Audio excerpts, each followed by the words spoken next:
Bonjour à tous et à toutes et re-bienvenue sur la chaîne de l'Archimage. Aujourd'hui, on va parler du programme Cockatrice, qui est une des solutions les plus populaires pour jouer à Magic en ligne avec vos amis en ce temps où, il faut se le dire, on a de la difficulté à se rencontrer en personne. Et donc, c'est ce pourquoi je vous amène ce tutoriel aujourd'hui. Si vous voulez voir d'autres vidéos de tutoriels comme celui-ci pour vous aider à traverser ces temps difficiles ou pour du contenu Commander en français, n'oubliez pas de vous abonner à la chaîne et si vous voulez nous aider encore plus, rejoignez notre Patreon et si vous voulez jouer à distance avec des gens, rejoignez notre Discord. Tous les liens pour ça sont dans la description, ainsi que tout ce dont on va parler aujourd'hui. Donc, Cockatrice. Tout d'abord, on va devoir télécharger le programme, bien entendu. Vous avez plusieurs options qui s'offrent à vous, comme vous le voyez ici en ce moment. Personnellement, je vais y aller avec la version Windows, puisque l'ordinateur que j'utilise aujourd'hui utilise ce système d'opération. Comme vous pouvez le voir, le téléchargement est déjà lancé, ça ne devrait pas être trop long. Je vous montre tout le processus de A à Z, en partant du téléchargement du programme jusqu'à votre première partie. Je vous le fais vraiment étape par étape pour vous montrer tout ce que vous avez à faire pour pas que vous vous sentiez intimidé par le processus ou quoi que ce soit. Et voilà, c'est terminé. On va ouvrir notre petit fichier exécutable. On va cliquer oui. Et c'est pas plus compliqué que ça. Le wizard d'installation est lancé. On accepte. Next. Vous pouvez tout laisser comme c'est déjà là. Le programme choisit les meilleurs chemins pour que tout fonctionne très bien. On clique install. Encore une fois, ce ne sera pas très long. C'est très possible qu'on ait un pop-up de Visual C++ dans cette étape. Et vous n'avez pas à vous inquiéter de ça. Voilà justement le pop-up en question. Ça devrait pas prendre plus que quelques secondes normalement. Pas prendre plus que quelques secondes et voilà. Je pensais qu'elle allait me faire mentir là pendant un instant. Et très bien, comme vous voyez, Cockatrice est déjà installée. On n'a qu'à cliquer sur Finish et Cockatrice va s'ouvrir automatiquement. Et voilà, on a tout d'abord une petite félicitation d'avoir installé. Et ensuite de ça, ça va lancer l'oracle pour télécharger la base de données de cartes, puisqu'on va avoir besoin de ces cartes, puisque Cockatrice est 100% virtuel. Vous n'avez pas besoin de cartes papier, vous n'avez pas besoin d'acheter de cartes comme à Magic Online. C'est vraiment magnifique pour ça, c'est complètement gratuit. Donc, on va cliquer sur OK. Ça va nous passer automatiquement à travers toutes les étapes nécessaires. Bon, ici, vous pouvez choisir la langue de votre choix. Personnellement, je vais rester en anglais puisque c'est la langue que j'utilise habituellement pour jouer. Vous pouvez y aller avec le français ou avec tout autre langage avec lequel vous êtes le plus à l'aise. Une fois que c'est choisi, vous cliquez sur Next. Ça va automatiquement sélectionner la bonne URL pour aller vous chercher la base de données de cartes avec toutes les éditions jusqu'à aujourd'hui.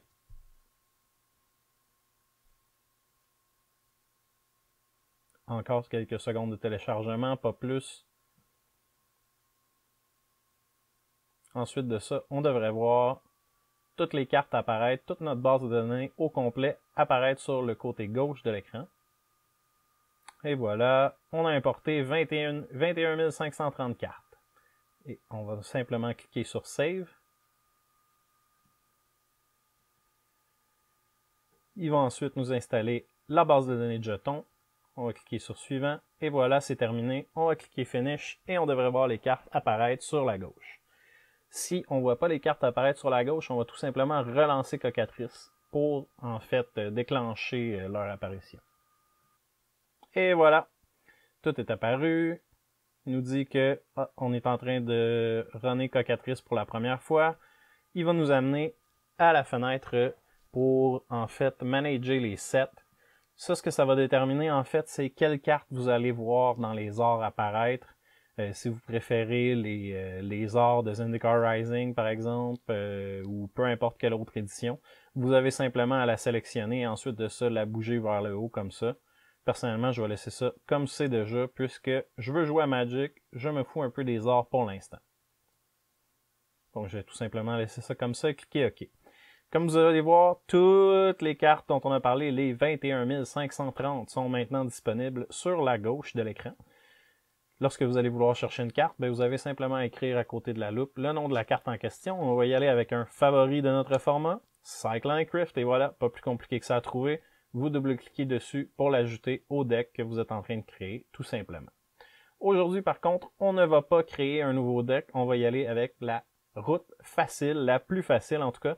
On va aller se chercher un deck qui est déjà construit sur un des sites qui est très pertinent en la question. Et j'ai nommé dans ce cas-ci MTG Goldfish. Encore une fois, vous allez pouvoir trouver dans la description tous les liens nécessaires pour pouvoir reproduire ce que je fais en ce moment dans ce tutoriel. Donc, MTG Goldfish, on va aller dans la section Deck et on va aller dans le Metagame. Et on va choisir le deck préféré de tous, le 4-Color Omnat, qui est en train de complètement ravager le standard. On va descendre un peu plus bas pour voir apparaître l'option Download. On va simplement cliquer là-dessus. On peut voir que le fichier texte est déjà en cours de téléchargement. C'est terminé. On va l'ouvrir. CTRL-A, CTRL-C. Pas plus compliqué que ça. On retourne ensuite dans Cocatrice. Et là, on va aller dans l'onglet. On va faire disparaître tout ça. Dans l'onglet Deck Editor. Et là, on va faire Load Deck from Clipboard. Donc, télécharger un deck qu'on a dans notre clipboard.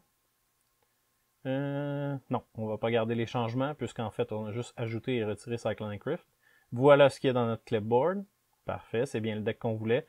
Vous pouvez voir que le sideboard et le main deck sont déjà séparés. Donc, ça va se répercuter dans le deck qu'on va voir créer. Et voilà, 60 cartes dans notre deck principal et 15 cartes dans notre sideboard. C'est magnifique, c'est déjà prêt. Tout ce qu'il nous reste à faire pour pouvoir utiliser ce deck, c'est d'aller dans le Deck Editor encore une fois et sauvegarder le deck. Vous pourriez aussi tout simplement faire CTRL-S. Et on va lui donner un nom. 4-Color Omnat, tout simplement. Comme ça, on sait exactement ce qu'on veut. Quand on va vouloir le retrouver, on va aller recliquer sur Deck Editor, Load Deck, et comme vous pouvez voir, notre fameux 4-Color Omnat s'y trouve. Ensuite de ça, lorsqu'il y a des nouvelles éditions qui sortent, comment est-ce que vous allez faire pour récupérer ces nouvelles cartes-là, puisque ça ne va pas se faire automatiquement? Vous allez aller dans l'onglet Help ici. Et là, vous allez aller dans Check for Card Updates. Donc, chercher des updates pour les cartes. Encore une fois, vous allez choisir la langue, vous allez faire suivant, ils vont vous amener au même lien qu'on a fait tantôt. Là, je ne le referai pas parce que, évidemment, on est déjà à jour, mais vous avez simplement à répéter à partir de là le reste qu'on a fait tantôt, donc c'est-à-dire Next, ils vont vous télécharger la liste de cartes, ils vont aussi télécharger la liste de nouveaux jetons. C'est pas plus compliqué que ça, c'est très très simple, ça se veut très intuitif. Ensuite de ça, on va vouloir aller jouer en ligne, mais avant d'aller jouer en ligne, on va commencer par aller créer notre compte, et ensuite de ça, je vais vous montrer les bases des commandes que vous avez besoin pour pas vous retrouver dans une partie et que les gens soient désagréables avec vous parce que vous ne savez pas quoi faire. L'objectif d'aujourd'hui, c'est de vous éviter ce désagrément. Donc, on va aller faire Register to Server. On va aller s'enregistrer sur le serveur puisque on n'a pas encore de compte, bien entendu. Là, on va se choisir un nom de joueur. On va y aller avec l'Archimage. Un mot de passe à votre choix. Répétez le 10 mots de passe. Un courriel.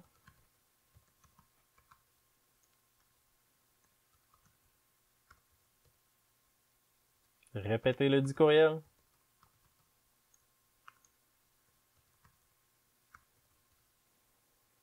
Et ensuite de ça, on va faire OK. Ah, il y a déjà un compte qui existe avec ce username. Il y a déjà un salaud qui s'appelle l'Archimage. Très bien. Donc, on va y aller avec l'Archimage 35, tiens. Entrer un mot de passe. Désolé du petit désagrément. J'étais pas au courant qu'il y avait déjà quelqu'un qui avait volé mon nom d'usager, mais encore là, c'est pas tellement surprenant. C'est un nom d'usager qui fait beaucoup de sens pour quelqu'un qui joue à Magic.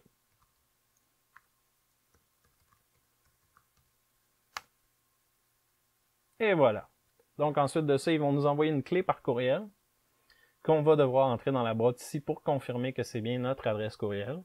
Je vais évidemment pas vous partager cette clé. En arrière de tout ça, j'ai rentré la clé nécessaire. Nous voilà avec notre compte activé et accepté. Nous sommes maintenant connectés. Vous pouvez voir, on a notre serveur, on a notre raconte, nos decks, on a notre seul deck qu'on a. Game Replays, on n'a pas joué de partie encore. Et l'onglet Magic, c'est où est-ce qu'on peut être capable de trouver des parties pour jouer à Magic via Cockatrice. Mais là, ce qu'on veut faire en ce moment, c'est qu'on va vouloir aller jouer, mais tout seul. Donc, on va se déconnecter pour que je puisse vous montrer les différentes commandes de base que vous pourriez avoir besoin de jouer. Donc là, on va lancer une game locale. Le nombre de joueurs, on va dire 1. On va faire OK, parfait. On peut voir, on est là tout seul, comme des grands. On peut dire bonjour à notre adversaire. Vous pouvez voir avec le timestamp ici que je vous enregistre cette vidéo très tard dans la nuit ou très tôt pour nos copains français qui nous écoutent peut-être. Donc, on va commencer par loader un deck. On va y aller avec notre seul deck qu'on a à notre disposition. Voilà. Omnat, 4 couleurs. Magnifique. On va ensuite cliquer sur Ready to Start, prêt à commencer. Donc là, on a devant nous l'interface de jeu de Cockatrice. Bon, il y a quelques petites affaires que vous devriez savoir. Normalement, ce qui va arriver, la première chose que vous allez faire, c'est que vous allez brasser un dé pour déterminer qui va commencer cette partie. Pour ce faire, vous allez tout simplement utiliser la commande CTRL-I. Et là, on va rouler un D20 habituellement, comme vous êtes habitué à le faire. On a roulé un 16, c'est parfait. Disons que notre adversaire roulerait aussi un D20 et il roule un 1. Donc, c'est nous qui va commencer à ce moment-là. Donc là, normalement, ce que vous allez dire, c'est « je commence » ou dans le cas où vous jouez avec des anglophones, ils vont souvent abrévier la chose à IP, c'est-à-dire « I play ». Donc là, ensuite de ça, qu'est-ce que vous avez à faire? Ensuite de ça, eh bien, vous allez devoir brasser votre deck, bien entendu. Donc là, ce que vous allez faire, la commande que vous allez utiliser pour ça, ça va être CTRL-S. Et on peut voir dans le chat en bas à droite que ça l'a spécifié que moi, le joueur 1, j'ai brassé ma librairie. Donc là, jusque-là, tout va très bien. Ensuite de ça, ben, pour pouvoir commencer à jouer, ça me prendrait des cartes, non? Donc là, pour pouvoir piger ma main de départ, je vais utiliser la commande CTRL-M. Là, parfait. Le nombre de cartes que je veux piger, c'est bien une carte de 7 mains, comme d'habitude. Donc, on va cliquer OK. Et voilà, on a nos 7 cartes en main. Donc là, la question, c'est est-ce qu'on garde ça ou pas? Honnêtement, je suis pas un grand joueur de standard. Je suis plutôt axé sur le Commander, comme vous le savez. Et de toute façon, je vais vous montrer la commande pour le Mulligan. Donc, ce que vous allez faire, si vous voulez faire un Mulligan, bien, vous allez tout simplement, une fois que vous avez déjà votre première main, vous allez réutiliser la commande CTRL-M. Donc là, si vous avez un mulligan gratuit, bien, vous restez à 7. Si vous avez vous descendez directement d'une carte, vous allez y aller à 6. Donc, tout simplement, cliquez OK. Et voilà, vous avez une nouvelle main de 6 cartes. Tout simplement. Donc là, on va garder cette main-là. Et là, ensuite de ça, qu'est-ce qu'on va faire avec cette main-là? Bien là, évidemment, on va jouer à Magic. Donc là, supposons que ce serait le premier tour. On va prendre l'île, on va la mettre en jeu. Parfait, vos terrains vont habituellement se trouver derrière cette ligne ici. La section rouge, où je vais mettre pour l'instant ceci, même si je ne suis pas capable de le lancer, c'est le stack. Donc, c'est que vous allez signifier à votre adversaire que c'est la carte que vous allez jouer. Vous la mettez sur le stack. Et c'est à ce moment-là que la personne va pouvoir décider est-ce qu'elle a une réponse ou pas, qu'est-ce qu'elle va faire avec ça, etc. Donc ça, c'est la bonne chose à faire pour être des joueurs conséquents et polis. Donc là, on va faire comme si on avait déjà un Philidor Retreat sur le champ de bataille. Et voilà. Et là, bon donc. Là, on va s'attaquer à ce qui se passe. Non, je vais vous montrer la dernière commande, les deux dernières commandes que je veux vous montrer avant.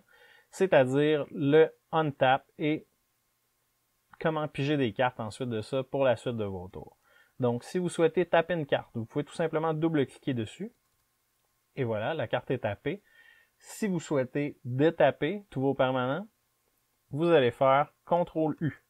Et voilà, c'est dans votre phase, en fait, où vous désengagez vos permanents. C'est ce que je vous recommande de faire, puisque ça va vraiment affecter tous vos permanents, comme vous venez de le voir. Et ensuite de ça, quand vous voulez piger une carte au début de votre tour ou pour toute autre raison, bien, vous faites simplement CTRL-D. Et voilà, vous voyez, il y a un Cultivate qui vient d'apparaître dans ma main. Magnifique, on est très heureux de voir ça, même si on n'est pas en train de jouer réellement. Donc, ensuite de ça, on va passer à la section de gauche qu'on voit qui commence avec le untap sur la gauche. Eh bien, ça, c'est tout simplement toutes les phases de votre tour. Vous allez jouer souvent avec des gens qui tiennent énormément, surtout si vous ne jouez pas en parlant avec des gens si vous parlez pas aux gens avec qui vous êtes en train de jouer, donc c'est pas vos amis proches ou des choses comme ça, c'est préférable d'y aller vraiment en suivant chaque étape une par une. Et lorsque vous avez bel et bien fini votre tour, y allez pas avec le pass. C'est pas une façon très polie de le faire et ça empêche l'adversaire d'avoir des réponses à votre end step. Donc, ce que vous allez faire, c'est que vous allez tout simplement bouger à votre end step. Et là, à ce moment-là, l'autre personne, elle, va pouvoir faire ses réponses si elle en a, si elle a des effets à déclencher avant son tour. Et c'est elle-même qui va utiliser la fonction pass ensuite pour passer au prochain à son tour, en fait. C'est quelque chose qu'elle peut faire une fois que vous vous êtes mis dans la phase de fin.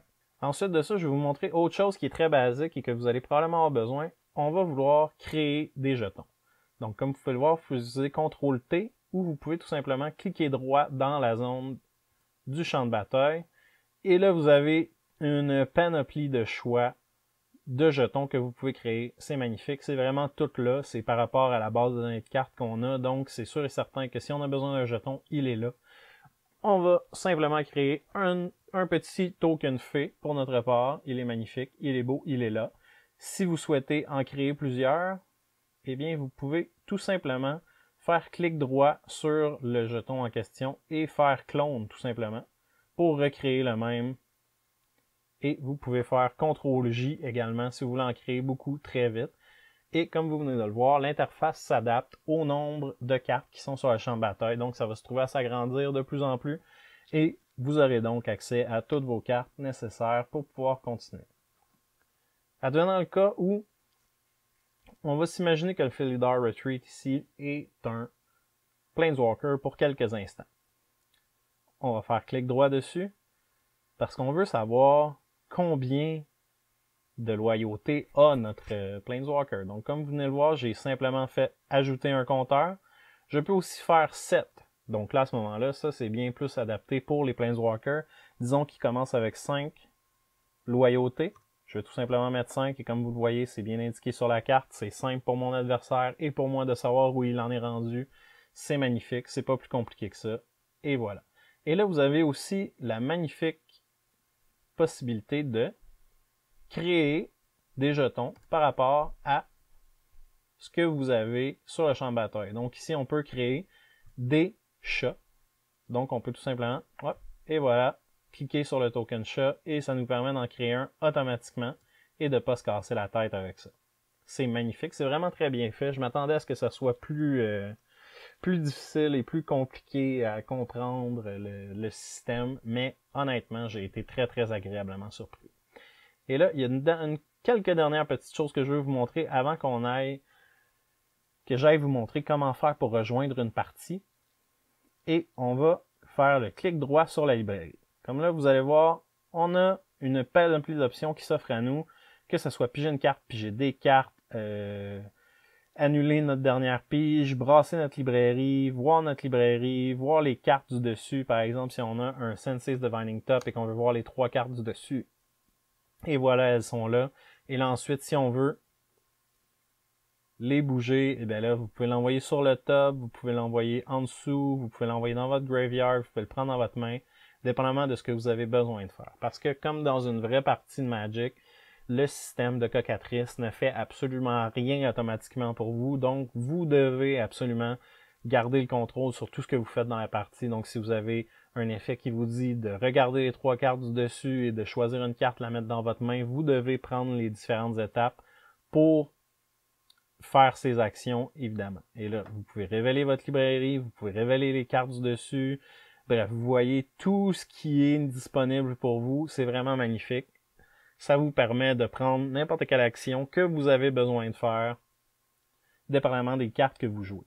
Et donc, ça vous laisse un contrôle total sur ce qui se passe et c'est vraiment comme si vous jouiez avec des cartes physiques, sauf que, eh bien, vous allez passer par un programme pour prendre les différentes actions. Bref, ça conclut ce que je voulais vous montrer dans les commandes de base que vous avez besoin pour pouvoir jouer avec d'autres gens sur Cocatrice.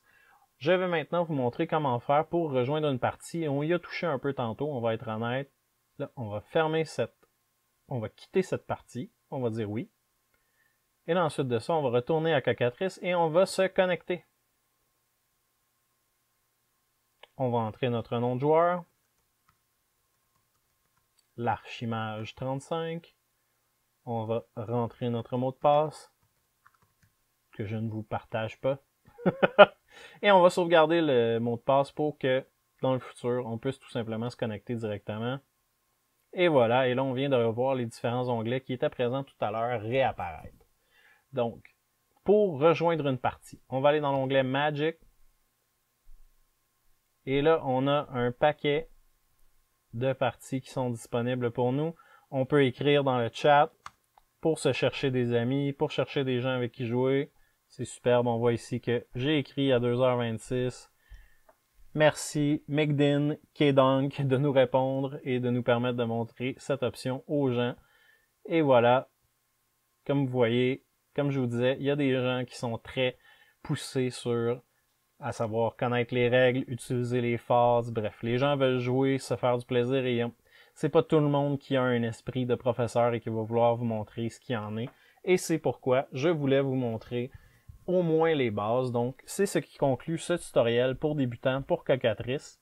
Je vous invite à nous laisser en commentaire si vous avez des questions ou quoi que ce soit. Et n'oubliez pas de vous abonner à la chaîne, d'aimer cette vidéo, de partager cette vidéo avec vos amis qui voudraient se lancer dans Cocatrice. Et bien évidemment, vous abonner à notre Patreon si vous souhaitez voir plus de contenu en français, que ce soit des tutoriels comme celui-ci ou du matériel de Commander qu'on fait régulièrement. À chaque semaine, on a des vidéos qui sortent de ça, que ce soit du gameplay, que ce soit de l'explication de divers processus qu'on voit dans notre format. Et donc bref, sur ce, je vous dis à la prochaine.